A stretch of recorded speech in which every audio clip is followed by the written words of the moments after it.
In this video, I'm going to show you the most common questions that are asked in occupational therapy interviews and help you plan really strong answers to these that will help you get the job.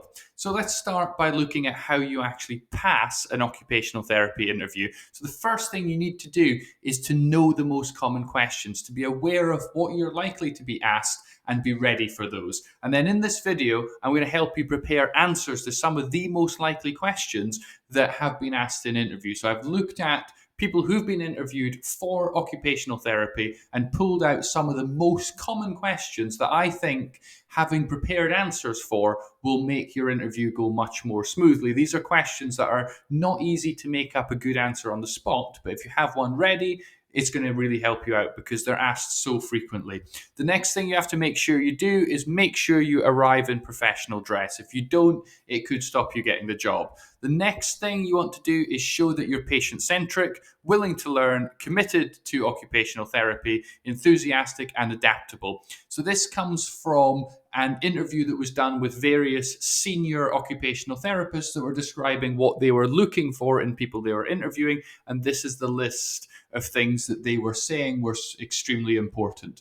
The next thing that I would advise, and really my top tip, is if possible, try and arrange a visit to your occupational therapy department that you're applying to before your interview. That will really help you to understand how that department works, how it fits in with the other departments, and it'll get you an opportunity to learn more about the particular department there, and it will give you a big boost on interview, and it does make a big difference. And a senior occupational therapist, when interviewed, said that this is one thing that they look for and that they find really positive if a candidate does come for a tour or a visit before actually going to interview. It suggests that you're a little bit more serious. So there's my top tip.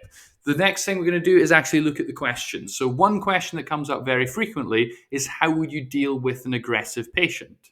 Unfortunately, this is something that you may have to deal with as an occupational therapist. So they ask this because they want to see that you know how to handle that and you know the appropriate policies and procedures. So the first thing you can say is that you would try and use preemption if possible. You'll look for any signs that the patient may start to be developing more aggression and then act early to de-escalate the situation, and that you'll be aware of patient notes, and if patients have previously presented with aggression, you would want to be aware of that for preemption purposes. The next thing you say is you do not provoke the patient. You don't do anything to upset them or basically cause aggression. You don't want to be the instigator of that. The next thing you say is that you always remain calm when confronted with an aggressive patient. You would assess the situation objectively and work out what the appropriate course of action is. You would seek support if needed, and that's in the interests of safety, yours and others. The next thing you'll say is you will always de-escalate the situation. Your priority is to make the situation get better and not make the situation get worse. So make sure at your interview you use the word de-escalate. Then, if it is safe to do so and it is possible, you may want to remove the patient who's perhaps being verbally aggressive away from public view to maintain the atmosphere within your facility. The next thing you would say is you would use my previous training. So if you actually had training on how to deal with these situations, refer to that training. And then to sum up your answer, you say that safety is my number one priority, and it is important to me to maintain the safety of all staff and patients at this occupational health department. And that's how you answer the question. So you just basically talk through each of these and you will have a really strong answer to this. The next question, and it's really, really important that you have one ready, is why do you want to work in occupational therapy? Or if you're already experienced, why did you become an occupational therapist? And you need to have an answer ready for this. It's so likely to come up that I would recommend that you actually write an answer to this and learn it, or even just bullet point it. So what I'm going to do is give you loads of different reasons for why you might want to be an occupational therapist. Of course, you've become one or you're applying to be one. So you're obviously really interested in this.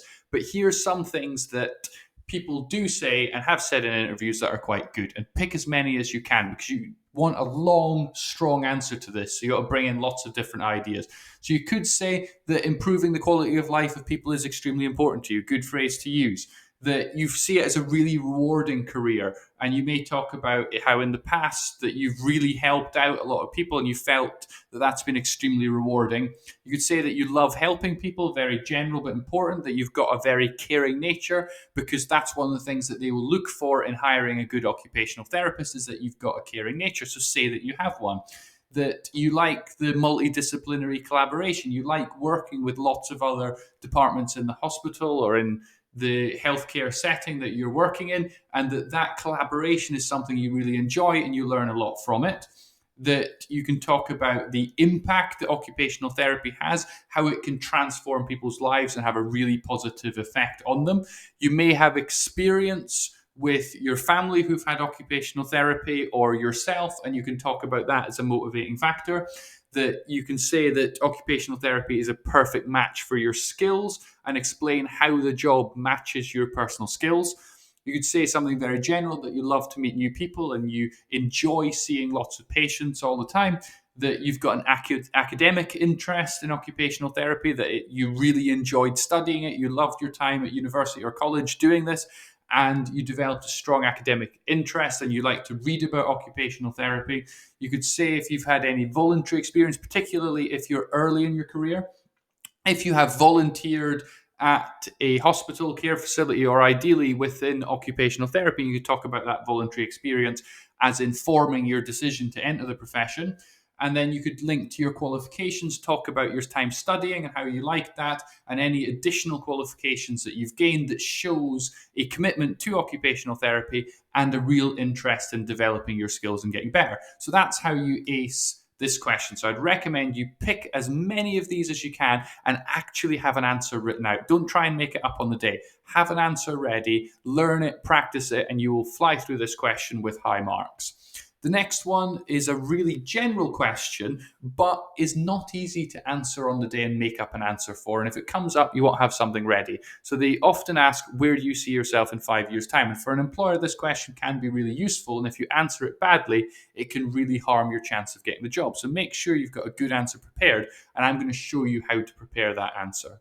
So to help you prepare, what I've done is I'm going to show you what you should not say and then the things that you should say. So you've got to avoid those common mistakes that are going to ruin your chance of getting the job. So the first thing you have to do is make sure you don't talk about things that are not relevant. Don't talk about plans to start a family or plans to buy a house or anything that is not relevant to your job. It's not helpful and it could harm you, or it'll just be ignored. The next thing that people don't always get in their answer is a focus on learning and development. They want to hear that in 5 years, you're going to be even better than you are now, and you're someone that cares about learning and continuous professional development. That's what they're looking for. And then the worst thing you can do is give any indication that you're not really committed to the profession and start talking about anything that is outside of occupational therapy. That's going to really hurt you, and don't go down that route. Stay committed to occupational therapy because that's one thing that they're looking at. Then to answer this successfully, you want to start by making sure your answer is reasonable, that you're not suggesting that in 5 years' time you're going to be the person interviewing you's boss. That never goes down very well. Or you have some ridiculous plans that will cause them not to take you seriously. So make sure that what you're saying is reasonable. The next thing you have to do is focus on learning and development. So you're always talking about how you're going to be even better, how are you going to develop, and over 5 years, how are you going to earn any progression that you may be talking about. You don't need to basically present a extremely detailed plan about every single thing and all the times and dates. What you need to just basically present is a basic plan, and what I'd recommend you do is you have a bullet pointed list of 3 or 4 or maybe even 5 things that you're looking to achieve in the next 5 years that would help you develop. So let's look at some things you might want to talk about.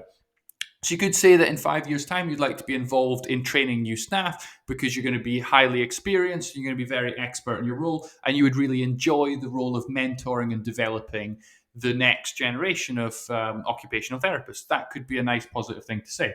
You could say that you're interested in taking on some leadership. You don't have to be really specific about what leadership, but you could express at your interview an interest in, over time, developing your leadership. You could also say that you have an interest in additional qualifications. So if you know there are specific qualifications that you could do in future, you may want to mention an interest in those. The employer may be able to offer those, they may not be able to offer those, but you can express an interest. And expressing an interest in gaining new skills and new qualifications is never a bad thing. You may talk about developing a specialism. You may keep it general and say that over the next 5 years, I want to be an occupational therapist with an additional specialization within occupational therapy and being a real expert on a particular area. You may keep it general. You may have a specific interest that you may want to mention. You could say that you want to be really outstanding at your current role. So if you're not looking to progress to higher levels, you can say that your interest is in being an occupational therapist and being really brilliant at it. And you want to make sure that throughout your answer, they hear a commitment to occupational therapy, because that's one of the things we discussed at the beginning of the video is one thing that they're looking out for. So I definitely recommend you do take some time, have a list ready of 3 to 5 things you want to mention, and then that's going to be your 5-year plan. So that's how you prepare for that one. The next question that's really common is, tell me a little bit about yourself.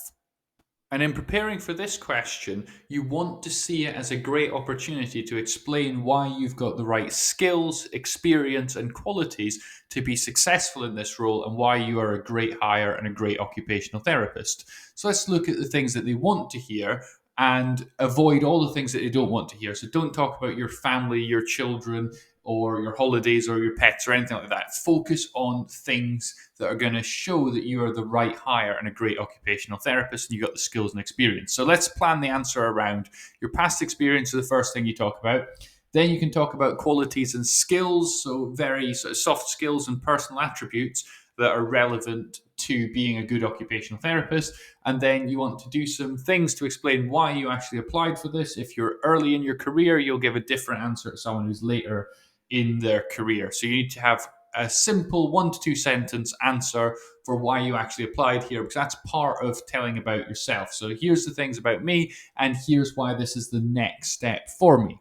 So let's look at past experience. The first thing you do is you talk about your occupational therapy and healthcare experience, because that is the most relevant. So go through your CV explaining all of the experience that you've got within healthcare and focusing most on occupational therapy.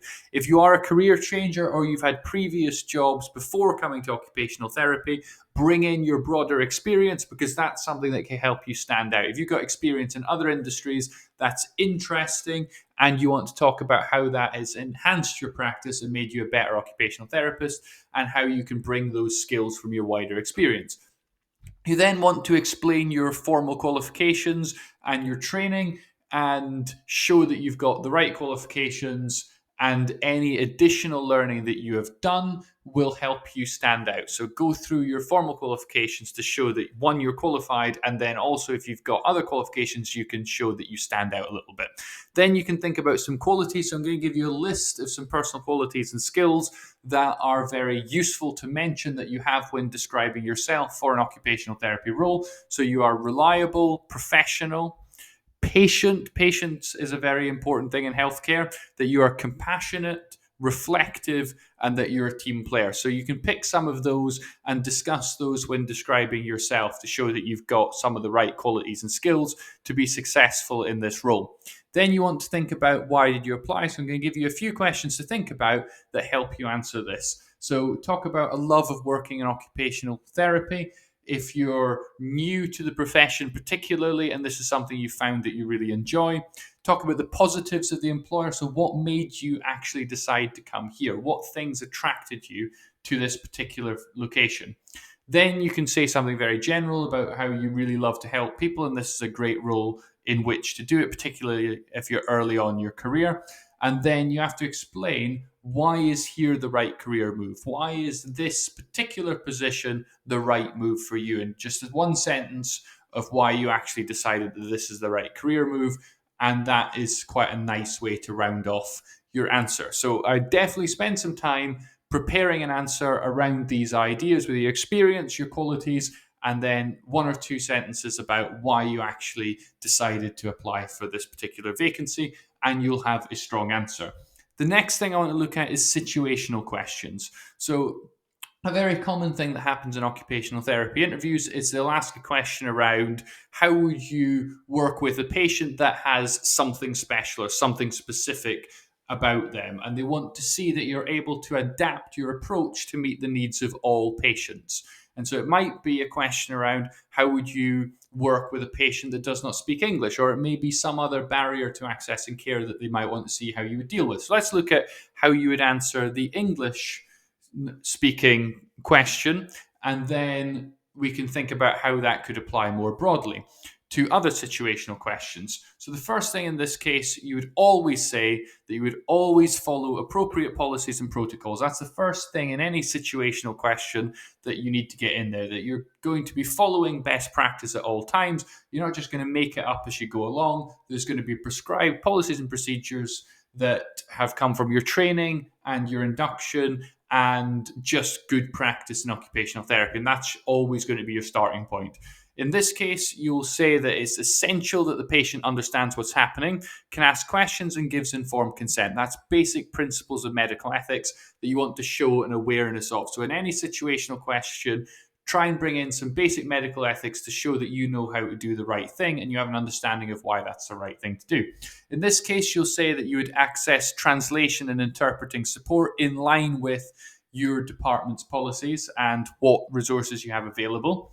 You'll then make it clear that in this case, you would never use children or the general public for interpreting, because that is a breach of confidentiality and medical ethics. And then the next thing you would say is that you would communicate clearly through your interpreter or translation service, and you would check periodically for understanding, because sometimes things can get lost in translation, and you want to be sure that the patient has understood clearly everything that you have said. The other thing that I'd suggest for this particular case is there's some really good guidance and a really good description of various scenarios and best practice that goes into quite a lot of depth. So I'd recommend that if you are interested in this area of practice, that you take some time to read this document. Just type that into Google and it'll come straight up. That really is very helpful in understanding the particular issue of working with patients that don't speak English, and really does go in great depth about best practice. So I'd highly recommend that. Before we finish, here are some great questions that you could ask at the end of your occupational therapy interview. And you can pick some of these that you think would match what you're interested in learning about. Do not get to the end of your interview and say, I don't have any questions. That's very bad. You've got to have some ready, memorized to go. So one question you can ask about is, can you tell me more about the CPD program that's offered in occupational therapy, and show a real interest and enthusiasm for carrying out CPD?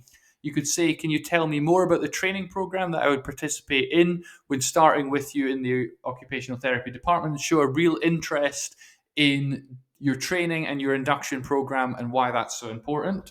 You could say, is there anything that you would suggest that I do to prepare for starting in this role if I'm successful? And they may make some suggestions about things that you need to do to be prepared, and you can make a commitment to doing those.